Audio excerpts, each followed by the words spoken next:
Good morning students. आज हम 9th class में जो टॉपिक था हमारा लाइंस एंड एंगल्स, रेखाएं और कोण, उसको हम आगे कंटिन्यू करते हैं। देखिए, एक कागज के ऊपर आप दो लाइन ड्रॉ करते हैं, एक प्रतिच्छेदी रेखाएं और एक अप्रतिच्छेदी रेखाएं। अप्रतिच्छेदी रेखाएं वो होती हैं जो आपस में इंटरसेक्ट नहीं करती, आपस में नहीं काटती। मैंने यहां पे एक कागज की बात क्यों की है कि ये दोनों लाइन जो है वो एक प्लेन में होनी चाहिए, एक ही प्लेन में होनी चाहिए। तो यहां पे जो है मैं बात कर रहा हूं, जैसे ऐसी दो पोजीशन हो सकती हैं कि दो रेखाएं आपस में ऐसे काट भी सकती हैं। एक कागज के ऊपर दो रेखाएं आप खींचते हैं तो वो आपस में काट सकती हैं, तो काट सकती हैं तो उनको बोलते हैं प्रतिच्छेदी रेखाएं। क्या बोलते हैं? प्रतिच्छेदी रेखाएं। प्रतिच्छेदी रेखाएं। और एक ही कागज के ऊपर ऐसी पोजीशन भी हो सकती है कि जो लाइन आपस में नहीं काटती, तो इनको बोलते हैं हम अप्रतिच्छेदी रेखाएं। क्या बोलते हैं? अप्रतिच्छेदी छेदी या समांतर रेखाएं। देखो, मैंने आपको पीछे बताया है कि समानांतर रेखाएं कौन सी होती हैं। हम इस पे कोई बिंदु लें, उस पर लंब डाल दें, ये इस पे कोई बिंदु लें, उस पर लंब डाल दें, तो ये हमेशा बराबर रहता है। दोनों रेखाओं के बीच की दूरी जो है हमेशा बराबर रहती है। तो दोनों रेखाओं के बीच की दूरी यदि बराबर रहती है तो उनको बोलते हैं हम अप्रतिच्छेदी रेखाएं या समानांतर रेखाएं। ये हम पढ़ चुके हैं। और एक चीज का आपने ध्यान रखना है कि दो लाइनें एक कागज के ऊपर जो है दो पोजीशन हो सकती हैं, या तो वो आपस में काटेगी और या वो जो है समानांतर होगी। तीसरी पोजीशन ये हो सकती है, लाइन के ऊपर लाइन आ सकती है, संपाती जिसको आप कहते हैं। लाइन के ऊपर लाइन आएगी तो दोनों लाइन आपस में प्रत्येक पॉइंट पे काटती है, तो प्रत्येक पॉइंट पे काटती है और यहां सिर्फ एक पॉइंट पे काटती है। इनका एक उभयनिष्ठ बिंदु है, कॉमन, देख रहे हैं आप, और इनमें आपस में नहीं काटती, तो ये अप्रतिच्छेदी रेखाएं होती हैं। ये जो है इसके अंदर जो है टॉपिक है जो आपने देखना है अपनी बुक्स में। इसके बाद आता है कोणों के युगम। देखिए, मैंने आपको प्रीवियस लेक्चर्स के अंदर बताया है कि आसन कोण जो है कैसे होते हैं और रेखिक युगम जो है, कोणों का रेखिक युगम कैसा होता है, ये हम ऑलरेडी डिस्कस कर चुके हैं। उसी के ऊपर बेस्ड ये आज का टॉपिक है हमारा। अब मैं जो है यहां पे बात कर रहा हूं आपसे कि एक अभिघृत 6.1 है। अभिघृत, यदि एक किरण एक रेखा पर खड़ी हो, देखिए ये रेखा है, ये रेखा है। रेखा के बारे में आपको पता है कि रेखा को दोनों तरफ से अनिश्चित जो है बढ़ा जा सकता है। रेखा सीधी होती है, ये हम मान के चलते हैं कि रेखा सीधी होती है और रेखा को दोनों तरफ से अनिश्चित जो है बढ़ा जा सकता है, इंडेफिनिटली जो है इंक्रीज किया जा सकता है। अब ये जो किरण है, ये किरण क्यों है? क्योंकि इसका जो ये बिंदु है ये फिक्स बिंदु है, अंत बिंदु है, और आगे जो है चलता रहेगा। तो किसी रेखा पर एक किरण खड़ी है, ये लिखा है इसके अंदर, किसी रेखा पर एक किरण खड़ी हो तो इस प्रकार बने दोनों आसन कोणों का योग 180 होता है। तो आसन कोण क्यों है ये? देखिए, ये जो किरण है ये 1 नंबर कोण में भी आएगी और ये किरण जो है ये 2 नंबर में कोण में भी आएगी। दो कोणों में यदि एक किरण या एक आरंभ कोण की या एक कोण की भुजा भी कहते हैं इसको, कॉमन हो, उभयनिष्ठ हो, तो दोनों कोणों को हम बोलते हैं आसन कोण। ये मैंने कल के लेक्चर में बताया था आपको कि दो कोणों में यदि एक कॉमन जो है उनकी भुजा हो, कोणों की एक कॉमन भुजा हो, एक उभयनिष्ठ भुजा हो, तो उन दोनों कोणों को हम बोलते हैं आसन कोण। तो 1 और 2 के अंदर ये किरण जो है कॉमन है, दोनों की उभयनिष्ठ है, तो 1 और 2 आसन कोण है। यदि ये सीधी रेखा है तो कल मैंने बताया था कि पूरा जो कोण है वो रिजु कोण है, जिसको आप स्ट्रेट एंगल बोलते हैं। 180 डिग्री। तो ये लिखा है कि 180 होता है, तो ये मैंने यहां लिख भी दिया कि आप डायग्राम से देख सकते हैं कोण 1 जमा में कोण 2 180 डिग्री होता है। अब इसका उल्टा विलोम, इसका विलोम भी एक अभिगित है। विलोम का मीनिंग क्या है, उल्टा हो जाएगा, इसका रिवर्स हो जाएगा। अभिगित 6.2, यदि दो आसन कोणों का योग 180 है, यदि दो कोणों का योग 180 है तो एक किरण रेखा के ऊपर खड़ी होती है, एक किरण रेखा पर खड़ी होती है। ये बिल्कुल ऊपर वाले का रिवर्स होगा। और इसको हम ऐसे कह सकते हैं, अर्थात ए उभयनिष्ठ भुजाएं एक ही रेखा में होगी। देखो ये जो भुजा है, ये कोण 1 और कोण 2 की उभयनिष्ठ भुजा है, लेकिन ये जो किरण है और ये किरण जो है ये उभयनिष्ठ। उभयनिष्ठ का मीनिंग क्या है कि ये कॉमन नहीं होगी, कॉमन नहीं है, तो इसलिए उभयनिष्ठ भुजाएं एक ही रेखा होगी। तो उभयनिष्ठ जो है किरण, एक तो ये है, एक ये और एक ये है। जो उभयनिष्ठ भुजाएं हैं ये कोण की तो भुजाएं बोलते हैं, इनको कोण की भुजाएं बोलते हैं। और मैंने कल बताया भी था ये आर्म्स ऑफ एंगल होती हैं। तो कोण की एक भुजा ये है और एक ये भुजा है, ये 1 और 2 कोण की कॉमन नहीं है, तो इसलिए इनको बोलते हैं उभयनिष्ठ भुजाएं। उभयनिष्ठ भुजाएं एक सीधी रेखा पर होती हैं, ये कहता है।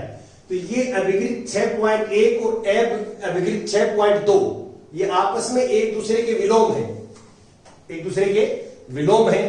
तो अब मैं आगे चलता हूं कि इन अभिगितों को आपस में दोनों को मिला दें तो उसको बोलते हैं रेखिक युग्म अभिगित। देखिए जो इन दोनों का रिजल्ट है, दोनों का रिजल्ट से हम क्या है कि एक लिखते हैं रेखिक युग्म अभिगित।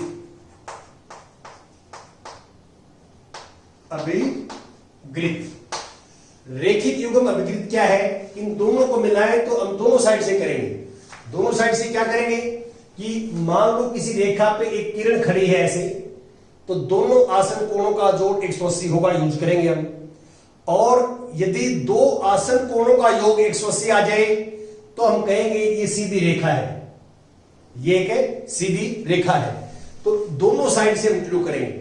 अभिगित 6.1 और अभिगित 6.2 को इकट्ठा जो है रेखिक युग्म अभिगित कहते हैं। दोनों को मिला दिया जाए तो दोनों हम यूज करेंगे रिजल्ट इस चैप्टर के अंदर हम, और इसको बोलते हैं रेखिक युग्म अभिगित।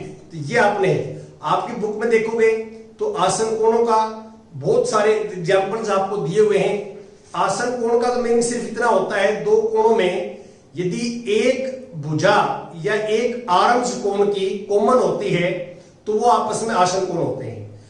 तो स्पेशल केसेस में क्या है कि दो आसन कोणों का योग 180 आ जाए तो किरण जो है वो सीधी रेखा के ऊपर खड़ी होगी, अर्थात जो उभयनिष्ठ भुजाएं हैं वो एक सीधी रेखा पर आ जाएंगी। तो ये आपने करना है, ये थोड़ा पढ़ना है। अब मैं जो कुछ प्रमेय की बात करता हूं, रेखिक युग्म अभिगित का मीनिंग समझ गए होंगे कि रेखिक युग्म अभिगित क्या है। हम दोनों साइड से शुरू करेंगे। यदि ऐसा होगा कि एक रेखा है और उसके ऊपर एक किरण खड़ी है तो हम कहेंगे कि दोनों आसन कोणों का जोड़ 180 होगा। फार्मूला क्या है, रेखिक युग्म अभिगित। इसका रिवर्स होगा तो भी हम यही कहेंगे कि रेखिक युग्म अभिगित।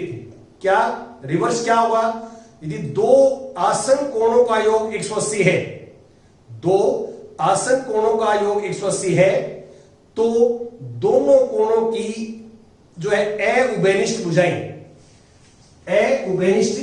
भुजाएं एक सीधी रेखा बनाती हैं। ये भी रेखिक युग्म अभिगित है। अभिगित 6.1 और 2 को कंबाइन करते हैं, इकट्ठा करते हैं तो उसका नाम है रेखिक युग्म अभिगित। काफी फेमस है, ये बार बार हम यूज करेंगे इसको, तो इसको आपने समझना है। नाउ प्रमेय 6.1 देखो, मैं यहां प्रमेय 6.1 की बात करता हूं आपसे। 6.1 इन चैप्टर्स के अंदर जो प्रमेय हैं वो मोस्ट इंपोर्टेंट होती हैं, एग्जाम के अंदर आती हैं, ऐसे नहीं है। और इनके जो रिजल्ट्स हैं वो हम क्वेश्चन में यूज करते हैं।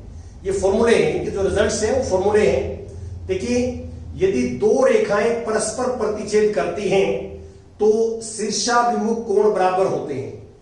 तो डायग्राम यदि मैं बनाता हूं इसका कि ये मेरे पास जो है दो रेखाएं हैं, एक रेखा ये है एल और एक रेखा एम है एम। दो रेखाएं मान लो सपोज करते हैं ओ पे प्रतिच्छेद करती हैं, ओ पे काटती हैं। तो हमें दिया हुआ क्या है, देखिए इसमें चीजें यहां लिखते हैं गिवन, दिया है, इसको इंग्लिश में आप गिवन भी लिख सकते हैं, दिया है दो रेखाएं एल और एम, दो रेखाएं एल और एम बिंदु ओ पर प्रतिच्छेद करती हैं, ये आपको दे रखे हैं। अब सिद्ध क्या करना है, हमें करके क्या दिखाना है, सिद्ध करना है, सिद्ध करना है। देखिए मैं इसको कोण 1 मान लेता हूं, इसको कोण 2 मान लेता हूं, इसको कोण 3 मान लेता हूं, इसको कोण 4 मान लेता हूं। ये कोणों के निकनेम हैं, इनको जो है छोटा करके लिख दिया, जल्दी टाइम बच जाए हमारा। कोण 1 हमने सिद्ध करना है कि कोण 1 बराबर है कोण 3 और कोण 2 बराबर है कोण 4, ये सिद्ध करना है। अब इसके अंदर प्रमाण होता प्रूफ करेंगे। यहां ध्यान से देखिए, मैं ये लिखता हूं कोण 1 जमा में कोण 2। आप देख सकते हैं कि ये सीधी रेखा है एल, इसके ऊपर ये किरण खड़ी है, तो सीधी रेखा पे कोई किरण खड़ी हो तो आसन कोणों का योग 180 होता है। 180 डिग्री कहां से आया, इनमें कारण लिखते हैं आगे, जो भी लाइन लिखेंगे ब्रैकेट में, जैसे मैं लिख रहा हूं कारण रीजन लिखते हैं, रेखिक युगम अभिगृत, रेखिक युगम अभिगृत, इससे आया। अब ध्यान से देखिए कि कोण 2 जमा में कोण 3 बराबर है 180 डिग्री। क्यों, क्योंकि ये भी एक सीधी रेखा है और ये किरण खड़ी है, इसके ऊपर किरण खड़ी है, तो 2 और 3 भी आसन कोण है। तो आपको फार्मूला ऊपर लिखा हुआ है, तो ये भी क्या है, क्योंकि रेखिक युगम अभिगृत, ये फार्मूला है। तो अब ध्यान से थोड़ा सा देखिए आप कि कोण 1 में 2 जोड़ते हैं तो भी 180 आता है। कोण 1 निकाले यहां से तो क्या आएगा, कोण 1 यहां से, कोण 1 यहां से निकालेंगे तो कोण 2 को साइड में ले जाओ, 180 डिग्री माइनस कोण 2, और यहां से कोण 3 निकालिए आप तो 2 को साइड में ले जाओ, तो कोण 3 आएगा 180 डिग्री माइनस कोण जो है 2।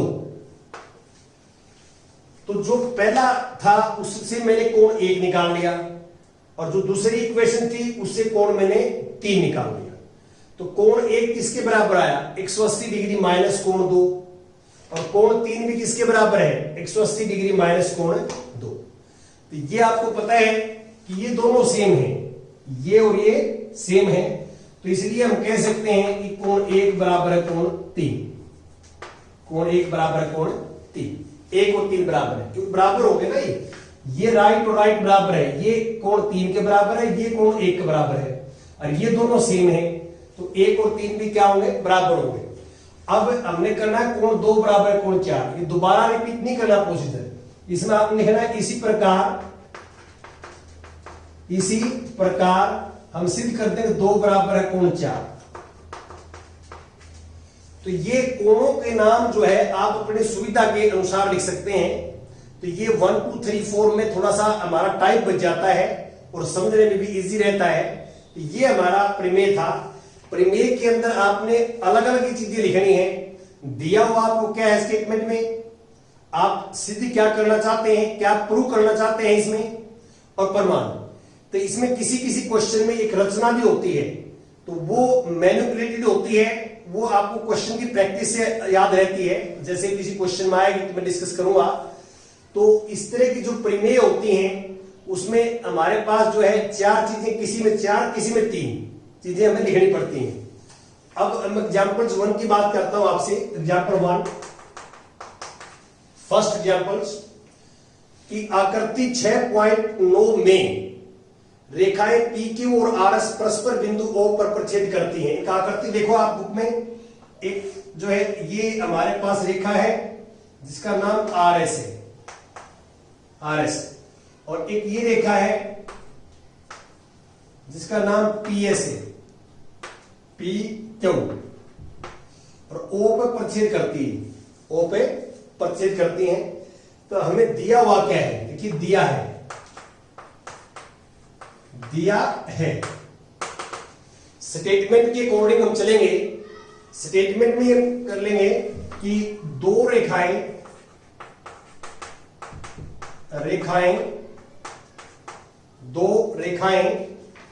पी क्यू और आर एस, डायग्राम भी देख सकते हैं, पी क्यू और आर एस बिंदु ओ पर प्रतिच्छेद करती हैं,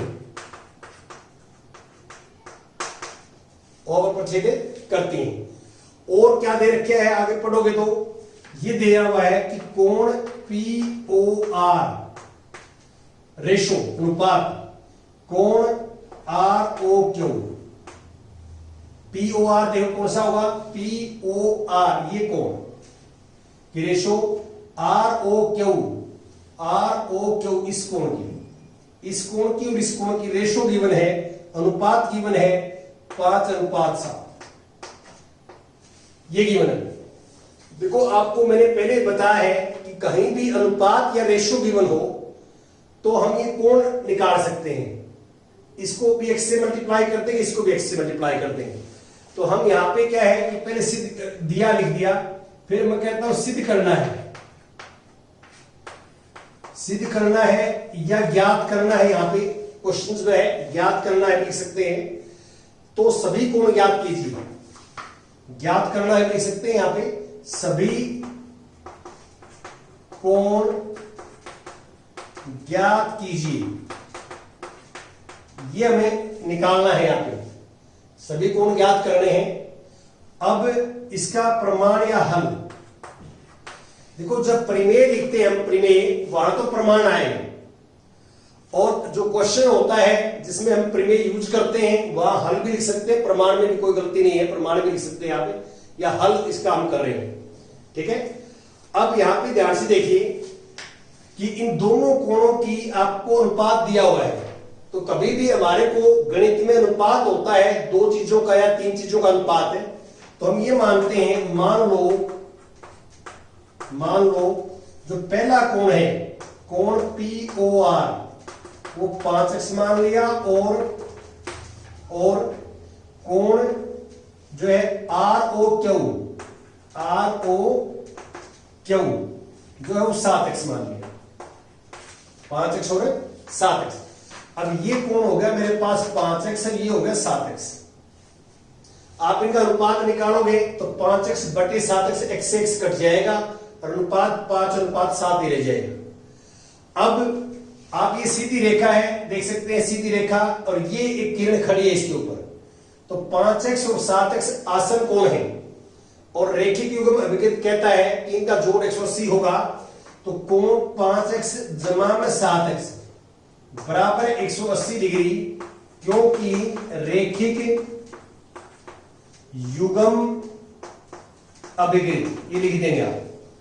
कारण आपने जरूर लिखना है आगे कि क्यों लिखा है।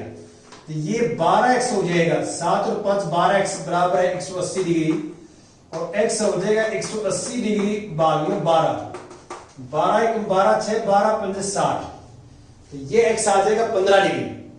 तो 15x का मान आ गया। तो जो पहला एंगल हमने माना था, देयरफॉर ये एंगल POR बराबर है 5x, तो x आ गया 15, तो 15 पंजा 75 डिग्री, ये कोण 75 का आ गया। और दूसरा हमने कोण मानना था, इसलिए कोण ROQ 7x, x 15 है, 7 गुणा में 15, 105 डिग्री। या अब देखिए ये जितना होगा उतना कोण ये होगा।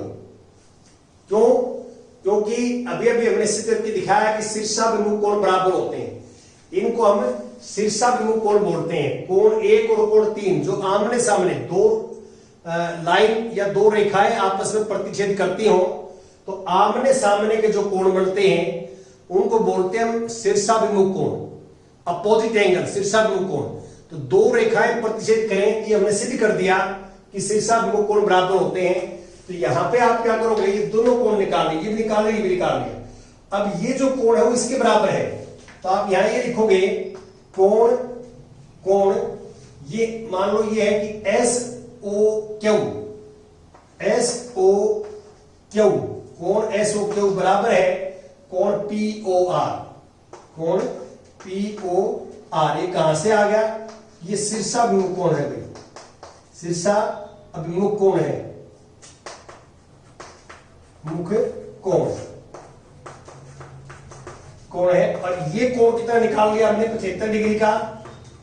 ऐसे ही आप लिखोगे कि ये जो कोण है ये इसके बराबर है। आगे लिख देना कि कोण जो है पीओएस, कोण पीओएस बराबर है कोण आरओ क्यू, आरओ क्यू। क्यों? ये भी आमने सामने कोण है, इनको भी हम क्या बोलते हैं, शीर्षाभिमुख कोण बोलते हैं। तो इसमें यहां पे लिखेंगे ये भी शीर्षाभिमुख कोण है, मुख कोण जो आपने सिद्ध किया अभी। और ये 105 डिग्री का है तो ये भी 105 का हो जाएगा। ये लिखने का तरीका जरूर आपने देखना है, बाकी तो सिंपल है। ये 75 डिग्री का, जैसे सामने वाला 75 का होगा, ये 105 का, ये नीचे वाला 105 का, तो ऊपर वाला 105 का होगा। तो ये सिंपल है, कोई मुश्किल काम नहीं है। लेकिन ये नियम याद रखने हैं। अब कल से हमने इसे भी कर लिया, यहाँ पे अब दो फार्मूले मारे होंगे। एक तो रेखिक युग्म अभिघृत, रेखिक युग्म अभिघृत आपने याद करना है। और एक दूसरा फॉर्मूला होगा कि दो रेखाएं आपस में प्रतिच्छेद करें, दो रेखाएं आपस में प्रतिच्छेद करें तो शीर्षाभिमुख कोण बराबर होते हैं, अपोजिट एंगल इक्वल होते हैं। तो इंग्लिश में कोई बच्चा याद कर ले तो और इजी रहता है कि उसको लिखना कि आगे तो इंग्लिश में पढ़ना है आपने। तो ये opposite angles are equal. Thank you very much.